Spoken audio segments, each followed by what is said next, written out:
Come with me to a magical place where being labeled the pork queen is a compliment, where being nice is just a way of life, and where all leaders of the free world must pass through. Welcome to Iowa. Whether you're a current Iowan, an Iowa expat, or an Iowan at heart, this show is for you. This is the Iowa Podcast. Real Iowans, real talk, no drama.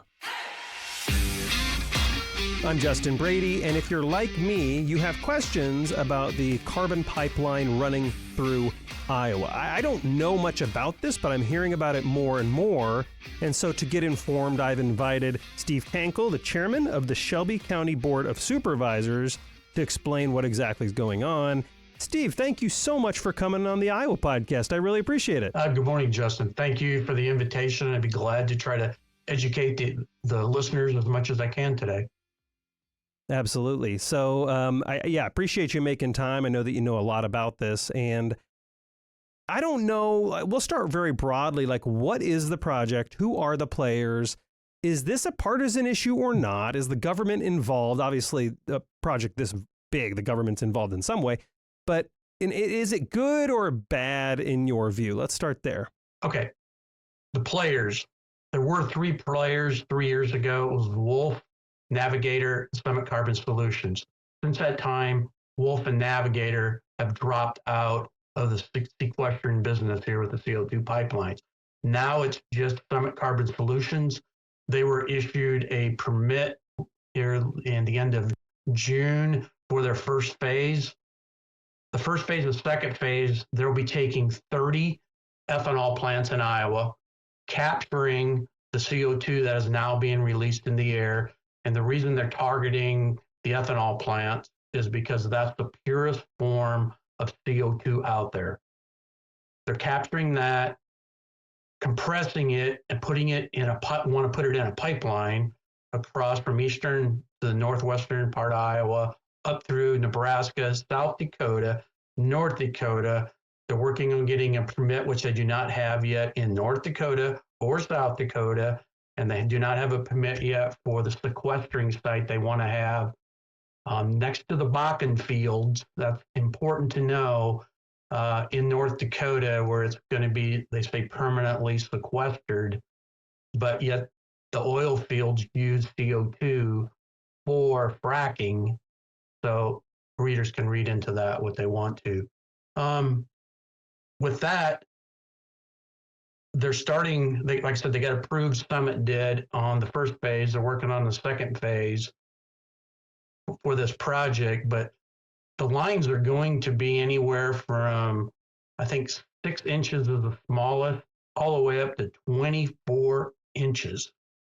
It's going to be running a compressed PSI rating of over 2,100 pounds, where your natural gas line, the transmission lines run less than half that, 800 or 900 pounds. And by the time it gets into your house, it's 8 or 9 pounds. This is going to serve no purpose, no public purpose to any individual except to the investors of Summit Carbon Solutions. The Biden administration put together the the Inflation Reduction Act in 2021. Right, yeah. And they're offering billions, with a B, billions of dollars of tax credits to sequester the CO2, and the ethanol plants are looking to use that to lower their carbon score, so maybe they could sell aviation fuel or something like that. But not all the ethanol plants in Iowa are participating in this. Got it. So it's obviously a CO2 capture program, and it's coming from the ethanol plants primarily. Correct. Is it any other sources that are basically through some climate agendas and climate change laws, they're trying to capture CO2 entering the atmosphere? And so they're capturing that and putting it in these pipelines under what sounds like really, really great pressure. Is this the gist of it? Right. It's very high pressure. And one of the scary things that's going on is they like to compare it to what's no different than your natural gas line that you have coming in your home. Whoa, whoa, Oh, whoa, okay, back up a sure. little bit. It's less than half the pressure, and your natural gas lines have odorant in it. So if there's a leak, the public or the individual is aware of it.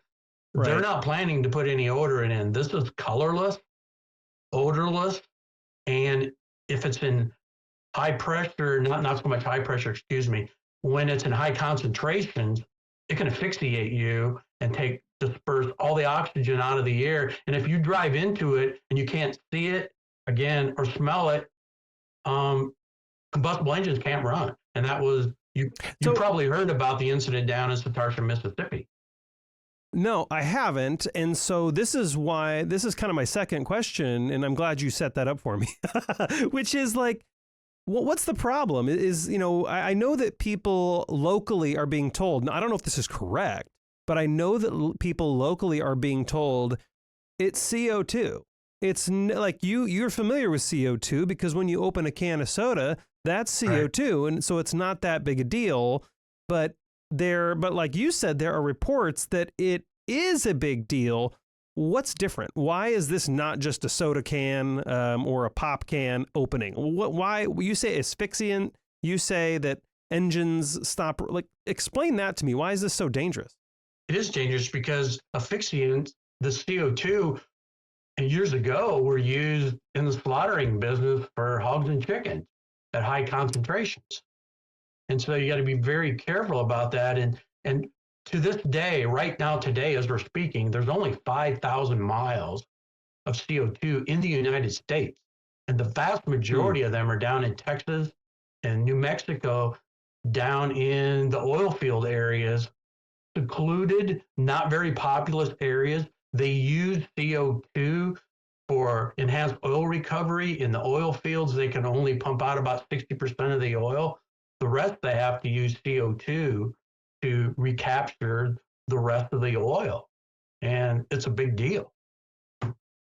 So you mentioned, I want to go into the Mississippi issue, and what happened there? I know from a little bit of research that there have been some issues with these CO2 lines breaking, correct? So when they break, or I guess it would probably be more fair to all the players to say if they break, when you explain what happens? Yeah, when they break.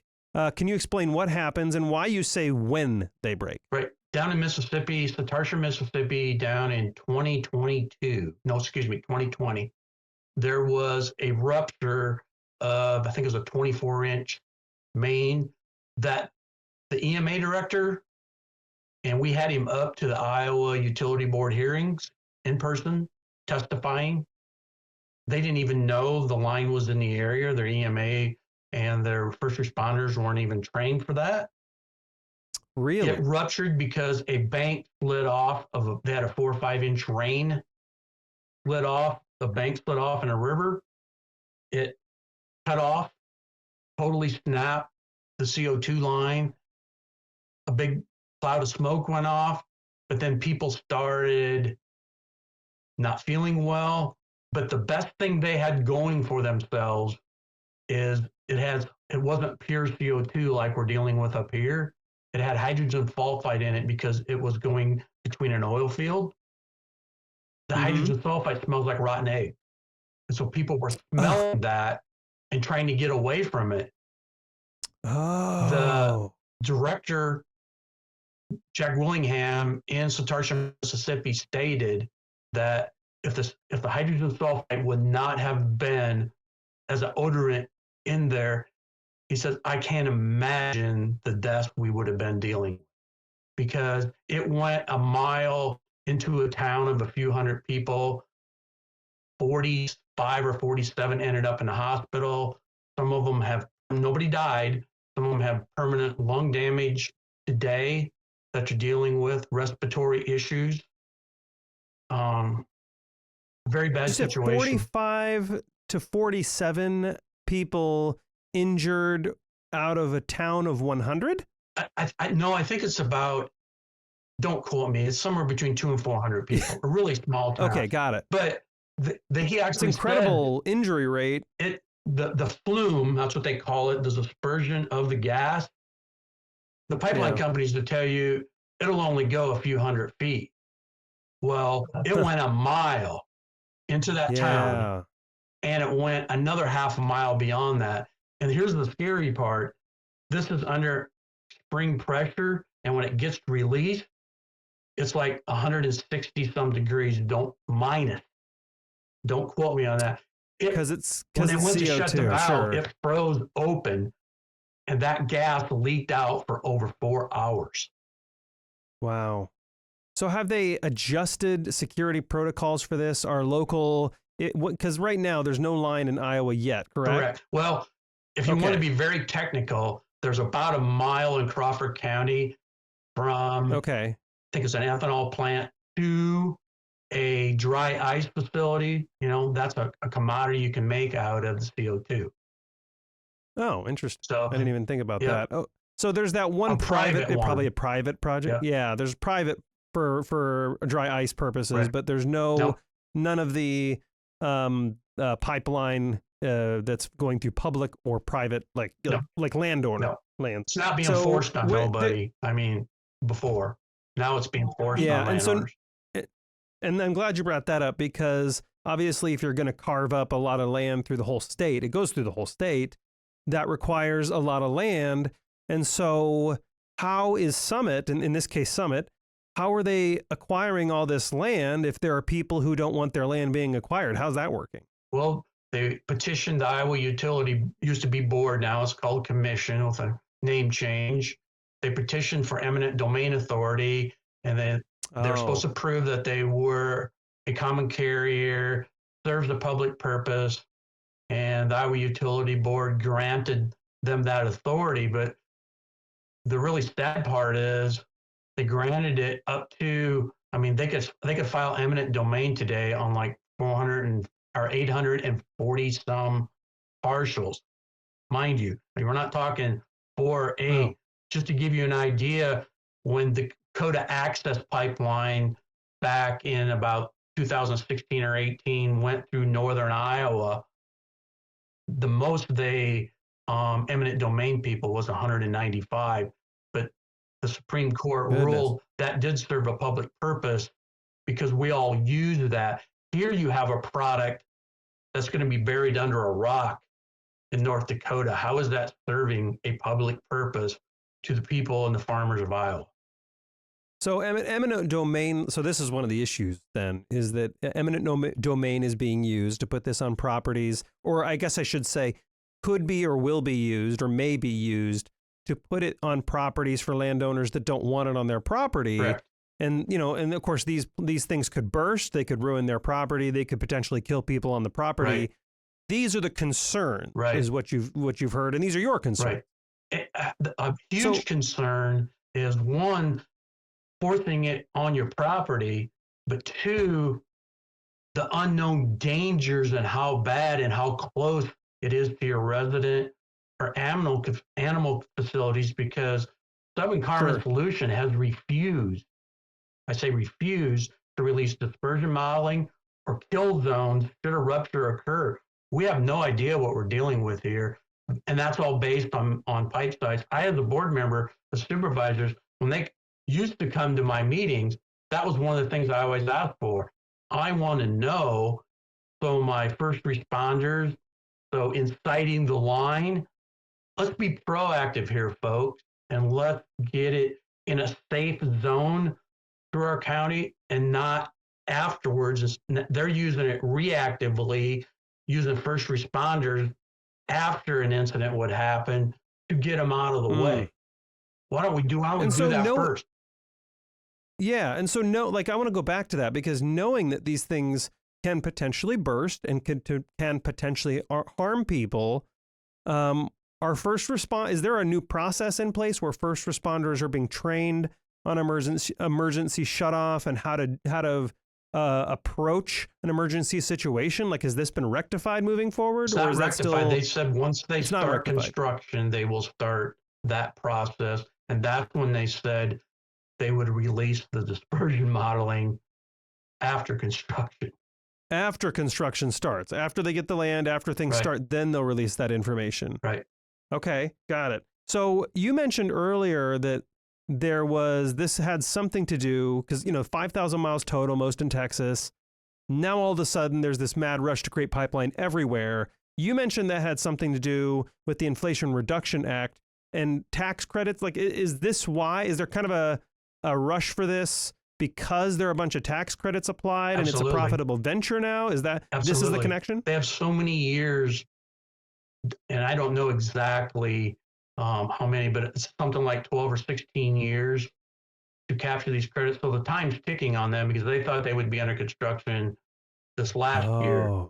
Okay. So the time's ticking there. But if this project would go through, Summit Carbon Solutions could capture in the neighborhood of $18 billion a year. Wow. A year from this project. It's all about a money grab because it's not serving a purpose, and they're hanging their hat on this would help save the ethanol industry from to lower their carbon score so they can maybe sell aviation fuel down the road. Oh, but I got to tell you, so one of the go ahead. Yeah, go ahead. But I got to tell you personally, I farm too. I live in a 5-generation century farm. I sell the 2 ethanol plants within a 60-mile area around my farm. There's 6 ethanol plants within a 60-mile radius of my farm. I sell to 2. 5 of those ethanol plants are not hooking up to this project. They're making aviation fuel, they're making baking soda, they're making carbonation, dry ice. There's other products to be made. This isn't the only option out there. It's all about capturing the tax credits. If the tax credits wouldn't be there, well, you and I wouldn't even be having this conversation. So they don't need, so the ethanol plants, and again, this is an area I don't know anything about. The ethanol plants don't actually need the pipeline. There are many ways for them to capture their own CO2 and bring that to market already. If they want to. Of course, if they want to. Yep. So why the effort then to bring this all into the Dakotas? Because there's all this effort to run pipelines and capture CO2 and run it all up to the Dakotas. But what I've read is that all they do with CO2 to get rid of it is they just bury it, which I don't understand the science of how that works. Right. But why do we have to bury it all in the Dakotas? Do they have special soil that you can bury CO2 in? Why is there a need? They do have some of the right formations for that, but they're actually experimenting as we speak if that could be done here in Iowa or other parts of the country. But I don't know if you read or seen it just a couple of weeks ago.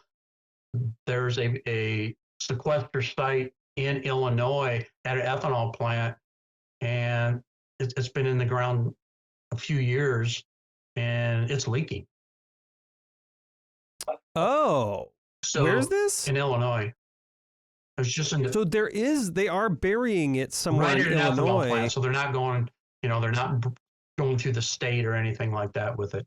And it's leaking from the ground. Right. So it's not, okay, so this is the question everybody has, which is if we're burying it somewhere, how do we know it stays buried? And so at least with today's technology, in some cases, it doesn't. Right, it don't. And we're a farming state. I farm. Yeah. How do we grow our crops? It's CO2. And they're claiming if this project is successful, which if you do some research, many around the country, around the world, have not lived up to the expectations they say they were going to do. This is a drop in the bucket worldwide, what they're trying to do. It's like less than 3% that they would solve a problem trying to do the project here they're trying to do. You mentioned earlier, I want to get into this too, that there's something to do, I don't remember what you said, but there's some relationship with CO2 and oil. And in the Dakotas, there's oil or something. Like, what is that? I want you were asking about why the Dakotas. Too. Yeah. Texas used to have the largest oil fields, and now it's North Dakota. And in the oil field industry, I've been told that they pump the oil out, they can get about 60% out. Then you need CO2 for enhanced oil recovery to pump out the remaining 40% to capture that. We've asked Summit, many people have asked Summit, do you plan to sell this to the oil field after this time frame. Their exact quote I've heard many times is, "That's not our intent." Interesting. I asked them 3 years ago at a meeting, "Do you plan to use eminent domain against the landowners here in Iowa if you do not get your voluntary easement?" Their exact response was, "That's not our intent." Very interesting. So this, we don't know. We Right. don't know is the answer, but this very well could be used as a alternative to fracking, right? Because isn't fracking, you use water to extract oil, Yeah. and I'm not then so much in the this would be process, using CO2? but then it defeats the purpose here. They're doing this, the Biden administration is doing this for climate change to reduce the carbon. Right. But then if it goes back into the oil field and used for fossil fuels and increases that, we've defeated the whole purpose and went backwards. Right. And, so one of the top investors in this project, we're being told, and we cannot get the information on who all the investors are, is one of the oil field owners up there in North Dakota. Do you know who that would be? Not for sure. I We're think not it's sure. Continental, but that I don't want to quote that. Yeah, it's But okay. Something we can look into, Right. obviously. So that's interesting, and that's not something that's being talked about earlier, is the relationship here with oil. And I should say, for the viewers and listeners listening, I have reached out to Summit before. They are welcome on the show. They will get a fair interview just like everybody does. We don't do gotcha questions here ever. We just want to get to the truth and get all the information so you, the viewers and listeners, can decide. They're still welcome to come on the show. We've had the discussion before. Hopefully we can set that up and hear from them. But it's really, really interesting. How many Iowans generally do you know support the idea of using eminent domain for a project like this? Is this very popular? Is this unpopular? I'm glad you asked. The Des Moines Register did a poll of Iowans last year, and 78% of Iowans oppose using eminent domain in the construction of CO2 pipelines. 78%. That is okay. huge. So this isn't just 78% of Iowans opposing eminent domain. This is focused on 78% of Iowans are against eminent domain for use of the pipeline project. Correct. Got it. Okay. So, I mean, are there cases where eminent domain like this has been used for private companies before? Is there like a history here, or is this like a first time kind of thing? Yeah. I'm not a lawyer, but I don't know if you know. Well, you probably heard there's 40 Republican lawmakers in Iowa after the IUC granted Summit their permit with conditions. And some of the conditions are they have to get permits in North and South Dakota before they can start construction here. But they have filed a judicial review solely based on the eminent domain, how this is unconstitutional to use eminent domain for an economic development project that serves no public purpose to the residents of Iowa.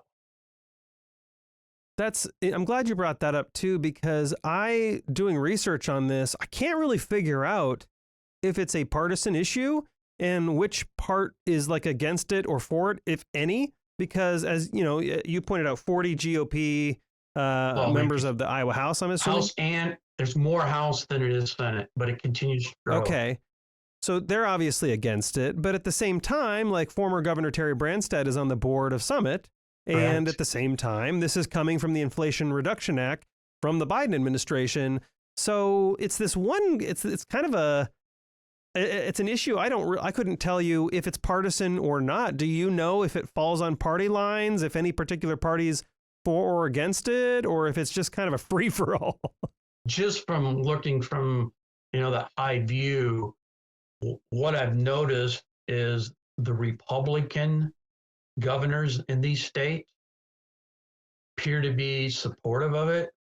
Our governor's been very quiet on the issue, hasn't said a whole lot. I know her main concern is she feels this can help the ethanol industry. But I would love to hear a conversation, or she could be on your show and answer some of those questions, but I'm not here to speak for her. Also, Yeah, I mean, we've noticed this Republican Senate in these states have not taken up really any of the eminent domain pipeline issues. The House has. It feels like the House has a lot more pulse of the community, of what the public wants compared to the Senate. So there seems to be some partisanship there. Yeah, maybe. And we've offered the studio to the governor several times throughout the past to discuss various issues, and we're in touch with her office about trying to get something scheduled. To date, we've heard, no. But we'll keep trying, and this is definitely an area I would absolutely love to have her perspective on as well.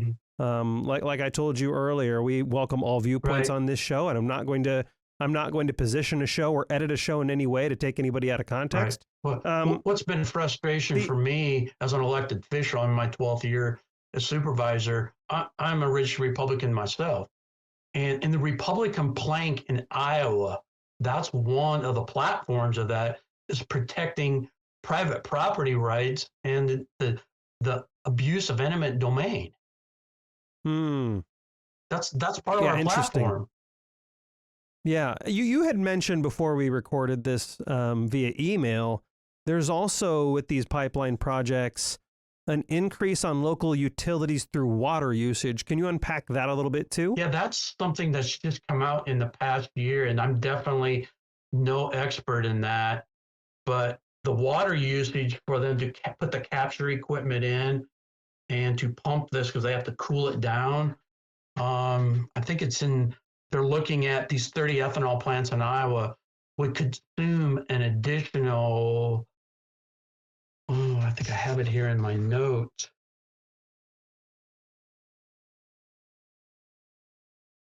Take your time. It's for an additional 1 billion gallons of water a year. 1 billion gallons of water. Additional from what they use now. And that's obviously projected. Right. That's a projection. Okay. It could be more, it could be less. But I don't know about you in Des Moines, but out here in Southwest Iowa, we're getting under a severe drought. We were last year. We got quite a bit of rain this spring, but come the 23rd of this month, it'll be 2 months since I've had any measurable rain. Wells are starting to go down. It's a huge issue. So obviously it's an issue we want to explore more here on the Iowa Podcast, iowapodcast.com.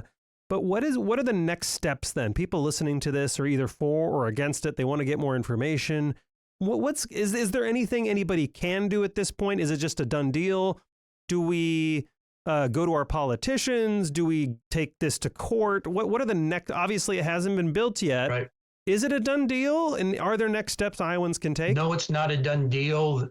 They have to get, like I said earlier, permits in North South Dakota, and I'm hearing that could take from a year to 2. There's several court cases out there. There's judicial review court cases in federal court. Actually, Summit has sued my county, Shelby County.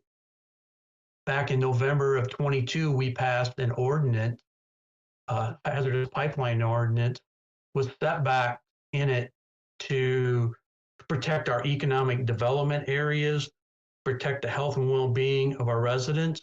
And 4 days after we passed that, they sued us in federal court. And we've appealed that to the the Federal 8th Circuit Court of Appeals, which probably won't be heard until next year.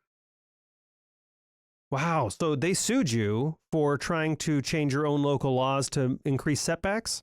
Correct. But the caveat here is we had a comprehensive plan on the books for 23 years prior to them coming in that said you had to get a conditional use permit for any industrial use, which our pipeline is, from our county, if you want to build within 2 miles of any of our 11 municipalities. They're proposing and will not move a pipeline within 131 feet of the corporate limits of the little town of Erling that I live close to. 130 feet. from the So how corporate close limits. then legally how close can they legally put it then under current law to like a house? That's a good question, but if they wanted to, and it was only buried 3 feet deep, they could get within 50 feet. Of a house. Right. Okay. Well, because the 130 feet setback from a city limits, I thought, and 50 feet from a house. That's not a step, but that's what they're from our city limits. But we had a 2-mile setback that we asked them to come and get a conditional use permit, or told them that they needed to. They totally said, no, this is a federal pipeline. You locals don't have any jurisdiction here. Yet PHMSA, who is the Pipeline Hazardous and Material Safety Administration, who oversees the safeties of these pipelines, say that the routing is under the jurisdiction not of them, but a state and local official. And so that's the battle we're in right now. Got it. So clear next steps. Do people reach out to their legislators? Reach out to the legislators. The governors. If it's something you don't want, make your voice heard. If it's something you want more information about, request it and demand it. Steve Kenkel, chairman of the Shelby County Board of Supervisors. Steve, what is the best way to get in touch with you, or what's the website so people can reach out to you and learn more information? Actually, they can reach out to me by email. And I really don't want to give my cell phone number out now. No, don't do that. I've been contacted from all across the country because we're kind of in the battleground of these pipelines. Yeah. Why don't you give out the website for the Shelby County Board of Supervisors? That's probably the best route. I don't have that in front of me. I'm sorry. Well, you know what? We will get that into the show notes, and we'll put a link at iowapodcast.com. Okay. I'm sorry. Steve Kenkel, chairman of the Shelby County Board of Supervisors. Thank you so much for coming on the Iowa Podcast. I really appreciate it. Thank you for asking questions. And to my fellow Iowans, Iowa expats, and Iowans at heart, thanks for listening and subscribing to the Iowa Podcast.